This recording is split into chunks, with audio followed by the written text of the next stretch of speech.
Hello guys, welcome back to my YouTube channel let's do with এসেছি। আমি উষাই তোমাদের সবার সাথে চলে এসেছি। এটা রেসিপিটা ছিল হচ্ছে most wanted and most requested recipe, যেটা আমি আমার নিজের ইনোভেশনে বানিয়েছি। তো চলো শেয়ার করি। প্রথমে দিয়ে দিয়েছি আদা রসুনের পেস্ট, দই, ব্ল্যাক পেপার, নুন আর হচ্ছে কাঁচা লঙ্কা গুঁড়ো। এরপরে এইটাকে আমি প্রায় 1.5 থেকে 2 ঘন্টার মতো ম্যারিনেট করেছি। তারপরে দেখতে পাচ্ছ আমি কড়াতে একদম সামান্য তেল দিয়ে দিয়েছি।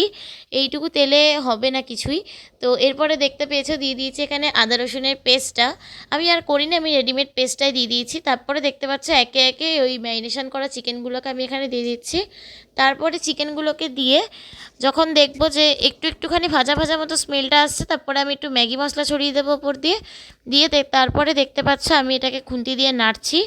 আচ্ছা, তারপরে অবশ্যই ম্যারিনেট গোলা যে জলটা, ওই জলটাকে কিন্তু রেখে দেবে। দেখবে ম্যারিনেশন যখন তুমি করবে তখন কিন্তু ওটার ভেতর দিয়ে একটা জল মতন ছাড়বে। আর লেবুর রস কিন্তু ম্যারিনেশনে অবশ্যই দেবে। আমি দেখতে পেয়েছো এই জলটা মানে এটা রেখে দিয়েছি, এটাকে আমি অল্প অল্প করে মিশাচ্ছি। আর লেবুর যে জিসটা ছিল অনেকটা বেঁচেও গেছিলো লেবু, তো আমি এখানে 2টো গোটা লেবু ইউজ করেছি।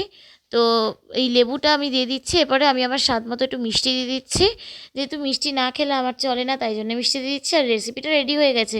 ভালো লাগলে অবশ্যই শেয়ার করো তোমার ফ্রেন্ডস আর ফ্যামিলির সাথে। টাটা।